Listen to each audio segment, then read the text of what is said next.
Hey there, welcome to LSAT Demon Daily. I'm Erik, a teacher with LSAT Demon, and joining me is LSAT Demon student Ryan, who just is awaiting a result on the August test. Is that right?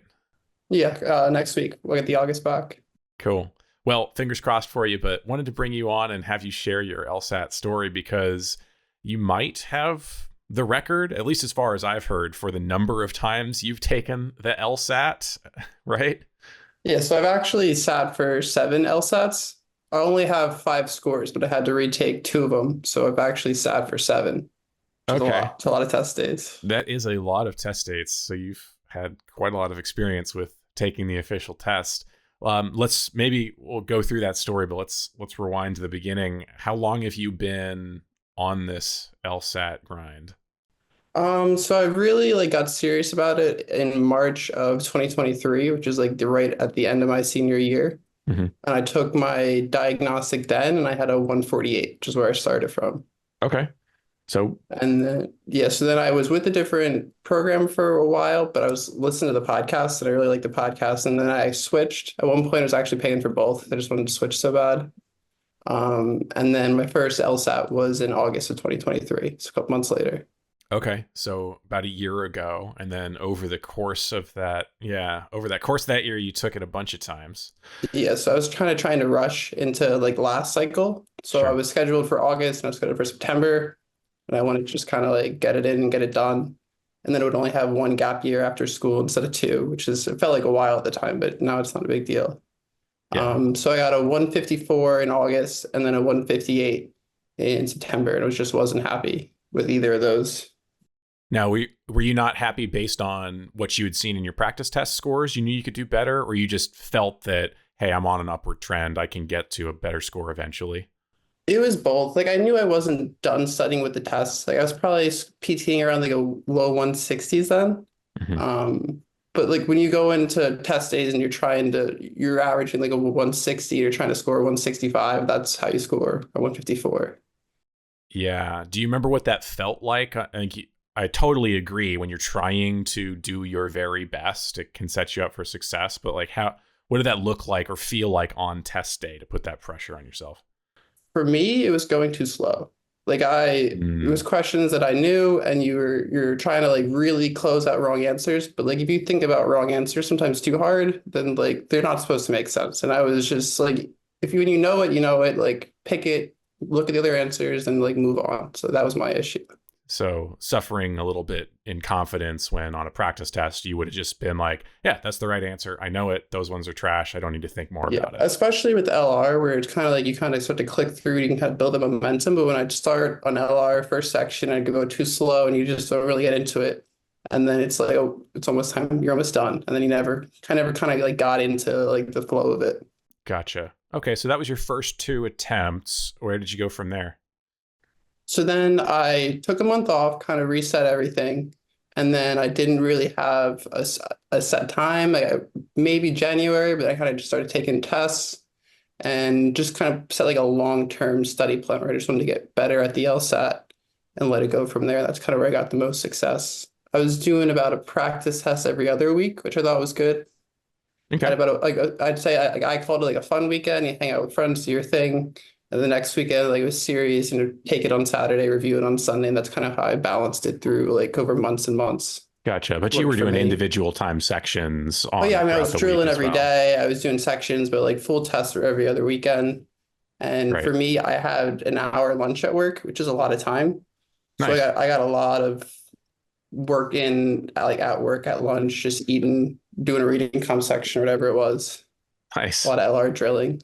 Yeah, good way to squeeze in. I mean, lots of our students are working full time, maybe more than full time. You got to look for those little snackable moments throughout the day when I'm just gonna a little taste of the LSAT right now. Yeah, because you have to sit there anyway. And I Yeah. don't need a full hour to eat. So it was let's just get time. And then that's more time back for me at the end of the day that I don't have to I still study when I got home, but I already had 30 minutes done. It wasn't, you don't have to be there for a Yeah. full hour, 2 hours after work. You're already tired. Yeah. Now, this was back in 2023, so you were taking the test with the logic games. Yes, I took 4 with the logic games, yeah. 4 with the logic games. Would you say, did you get to perfect on the games, or was that I like, did in practice. I didn't on my last attempt. I got to the 4th game and I thought I solved it out, and then the answers were matching. So I must have had a setup issue or something. sure, But happens. I still scored a 171. Nice. So it wasn't so from that, I was really debating whether or not I wanted to take the 5th attempt, especially with the games gone. But I knew if I got the 171 and it wasn't perfect on the games, I must have really done well on reading comp and LR. So that was kind of like the deciding factor for me. And I had the 5th attempt, and I get the score back before application starts. So it's kind of no-brainer just to do it. Yeah, for sure. So fingers crossed for you. Hope that comes through. If not 171, score to be proud of. You mentioned, so that's your 5th attempt, but you mentioned that you took it 7 times. So what's the Oh, I'm story sorry. there? So yeah, I'll go over that. So Yeah. I took it in August, and my August test I'm taking on the day of, and I'm in the 4th section. I have 7 minutes left, and I start getting this like flashing all over the screen. No, that one wasn't the 4 minutes left. Sorry. That time I was in the 3rd section, and this message, it says you have a message from the proctor, and it would flash every like second on the screen. Like it just kept flashing in the corner, and I Oh, messaged the proctor. I'm like, clearly there's an issue. Like, can you please just pause this? Like, let's. And she wouldn't pause it. It went about 4 or 5 minutes before she finally paused the test. And then like the manager comes in and he's like, well, we can give you your time back. And then it was just kind of a mess. It was a mess from there. That was the yeah. first prometric test, which was also, I think, kind of the issue. That was their Yes. first time trying to run it. I remember there being some hiccups for that Yeah. So, particular but administration. they definitely had issues. And then in September, I was taking it, and that was the one where I had 7 minutes left in my 4th section. And it just disconnected every single person that was actively testing at that time. Huh. Whatever it was, like at that exact moment, everyone that's taking the test was disconnected and they couldn't get back in. So both of those, I had to do retakes, which are about 10 days after the main test.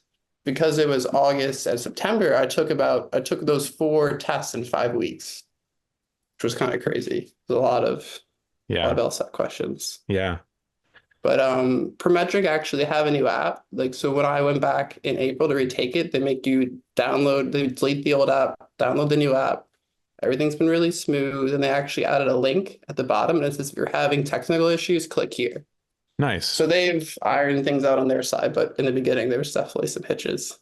Yeah, which is to be expected, but great to hear that things are going more smoothly now, and that matches what I've been hearing from other students as Yeah, I think well. they got a control under it. It was just they weren't ready Nice. for August. And I feel like a lot of people take August too to try and fit that last one in the cycle. But regardless, on those 2 test attempts, easy to request a retake, and all that went pretty smooth. Yeah, so they for them it was like system-wide errors, so it wasn't hard. Like they knew everyone that had been affected my second time, and they actually reached out and said like, "Hey, we know you got kicked out. We know this was an issue. We're gonna fix it. You can get a retempt." And the other time it wasn't an issue because I had like they have all the chats and everything recorded. They could see on my screen. The Yeah. only thing is like you don't know exactly what day the retake is, so it's just hey, you're gonna have to take a test the next around 10 days. Like, hope you can get off work. Hope you're ready for whatever the retake date is. Just Yeah. like the only downside, but at least you get a fair shot and everything. Yeah, absolutely. And I will say, because people, especially if they haven't been through the official test yet and they're planning on taking it remotely, students get worried about proctoring issues, technical issues. I will say I've heard basically nothing but successes that when you have any kind of a case for the need for a retake, LSAC grants them. So yeah, if those technical issues pop up on your test day, relax. Just remember that, hey, if it really throws you off, you're gonna be able to request a retake. Uh, might mean you have to take the LSAT 7 times in the end, but hey, if that's what it takes to get your best score, then it's And worth it. by the seventh time, I was definitely not even worried. Like the morning of, like I just had the routine, which was nice. I always like I'd walk my dog, kind of take a shower, get ready for the test, and then I'd take it. So you're just so used to it. I remember like that first time, like you're just it feels like today's the day. Mm-hmm. And I feel like especially when you know a test is really far out, like you have that test like for 4 or 5 months, like you know the exact day, you think about the day. I found it easier because I took the April and then June. There was less like in my head about the June because I just taken April. I thought about June for like 6 weeks. Yeah. It's not that big of a like thing, which was nice. So even though it was probably the last time you'll ever take the LSAT, there was no additional pressure that you felt because, oh, this is it. No, the fifth one wasn't a big deal because I had the 171. So that's like a whole different thing. Gotcha. And the last time, a quote that I really liked when I was doing my prep was actually from it's like a Theo Vaughn podcast, and he had Jameson Winston on, which was really random. And he asked him like, do you get nervous before games?" And Jameson said that pressure is for the unprepared. So I was so confident in my prep and everything that I knew that there was nothing more that I could do, and that it was just you're gonna take it, I'm gonna swing it in my variance, and it would just be what it is. It's kind of how I accepted it. Pressure is for the unprepared. I like that. I'm to keep that in mind. I worked, and everything. I knew I had done what I thought I had to do, so it was just kind of take it time.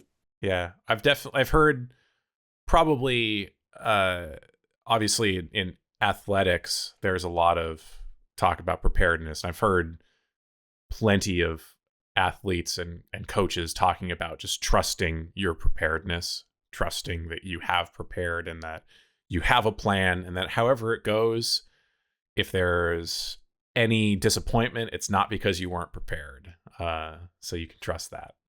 And Yeah, like the first two ones, like I knew I wasn't done with the LSAT. Like I couldn't have that same like acceptance of like I knew that I did what I had to do. So like that'd be my tip if you're trying to get over like pressure. Like if you can get to a point where you're like, I've done that all I can do, then like there's something else to do. yeah, Just take it.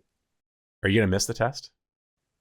That's actually another reason why I took it the fifth time, because I had that like 2 weeks off. I was waiting for my score, and I would just had a lot of free time, and I'm like, you know, like I can click through some LR questions right now. So I did miss the test, What and else that's am I why I gonna kind do of with my hour-long lunch break, right? yeah, I was sitting there at lunch, and I'm like, I nothing to do. Like, so I didn't the fifth time I didn't really study as much. I only did one prep test between, but at that point I was drilling like I'd only get 5 and 4 star LR questions. So even if I did like 10, 15 questions a day, it was a lot of like work that I was doing. Yeah. So it was kind of just a more relaxed, and it was because I missed it too a little bit. I liked it. Did you have a favorite section? You did get to do this test with the games. Do you have a favorite Yeah, so between? my favorite was always the LR because Uh-huh. LR I was pretty consistently and early like at like -2 to -4. And my games had such big swings. Like I could get a -0 or I get like a -7. And I didn't like how swingy it would be. And you'd always like get a little like anxious when I'd start that section of the test, just I knew was my biggest variance. If that makes sense. So that was the one Yeah, where I was gonna swing the test, would be on sure. that section. If I was Gotcha. -2 or -3 on LR, I wasn't really gonna swing my score big Mhm. ways. What would you say was the biggest challenge that you had to overcome? And you don't get to say proctor issues. No, it was reading comp. I didn't when I took my blind like my cold diagnostic, I had a -5 on reading comp. I was like, oh, Okay. I'm great at reading comp. And I wasn't. I for whatever day I swung really good, and I didn't get back to -5 for maybe a year after that. So Wow. I kind of had this idea that like I was good at reading comp, and I was really working at LR in the games. And then it got close to test day. I was like, maybe I'm not as good at reading comp as I thought I was when I started doing more. So I kind of just had to accept doing them. I didn't like doing reading comp. How did you get better at reading comp besides just doing more of it? Anything that you remember? I committed to doing like one reading comp section a day, which is like it's not that much. It takes 20 minutes. And sometimes if you start, you'd be surprised how often you just do two. Because like you're already sitting there. Hmm. And I found that just doing one a day, it started to feel like not as long. Like it wasn't a big deal to read the whole thing. And I noticed myself getting comfortable with like the structure, like they put the hyphens in, you know, it's a definition. You're used to like picking up that sentence like 2 lines later, like stuff like that was just from like doing a lot of reading comp. And the only way to do Noticing that, those patterns. you just gotta kind of do it. And I didn't like doing it. So Yeah. Did games was did you fun get and to a LR place was where you liked RC? Because it can sneak up on you. I got to places where I found certain ones interesting, where you'd be like, you'd Okay. find yourself like thinking about the RC like passage later on in the day, and you're like, had it like you're like, oh, that was kind of a good like I see stuff about like crops or science or just like every like once in a while I'd be like, oh, that's actually like an interesting, kind of interesting. That's a success. Yeah, I'm sure you'll be in law school someday and something will come up and you'll say, I remember reading an RC passage about this. Yeah, there's some good ones. And then luckily, like when I took my last test, the fourth, oh, I had two RC passages, and the fourth of one of them was like on econ. I'm an econ major, so I was like, oh, this is really, really interesting. And then I thought about it, like maybe some people didn't really find this interesting. I'm just a little bit of a nerd. Hey, we're all allowed to be nerdy about something. Yeah, it was like an industrial revolution econ thing. I don't think that was a wide appeal. That sounds great. No, I love it. Cool. So you're waiting on your score for your fifth official attempt. What's next for you? You're applying this fall? Yeah, so applications open in about 2 weeks. I have a list of like I think it's like 14 schools. I'm in Jersey, so just kind of sticking to the Northeast and kind of blanketing the top 10 around here or top 14 around here, and then some local schools just to have like safer options and see who wants to give me money and who wants to have me. Yeah, nice. So some broad applications. Make sure you get some Yeah, I have some safety like schools some in reach there. schools, and then I'm really just looking at like where my LSAT sits on their like range and when schools are above 75, like right at the average, and then the top 14s, I'm usually between there like 25 and 50. Mhm. So it's like I'm there, I'm just not quite. Do you have a dream school? You're allowed to not answer if you're worried about. I think it'd be NYU or Penn would be one of those two. I'd be happy with either. Yeah, I would be too. Yeah, Damn good schools. yeah, we'll see. Excellent. Well, best of luck to you, and thanks again, Ryan. Really appreciate it. Great to meet you. Before we wrap up, just any final words of advice that you have for people who are maybe not on their seventh attempt, but somewhere else along the journey? Like accept the variation. Like if you take it a lot of times, because sometimes you swing down, but sometimes you swing up. So if you just like let it be, like maybe you'll catch one where it's up and then you're done. And that'd be what I would say. Just take it. Well, thanks, Ryan. Stay in touch. Let us know that score when you came in and how your application cycle goes. Would love to get an update. Yeah, we'll do. Email daily at lsatdemon.com if you'd like to ask us a question or share some LSAT or law school admissions news. Thanks for listening.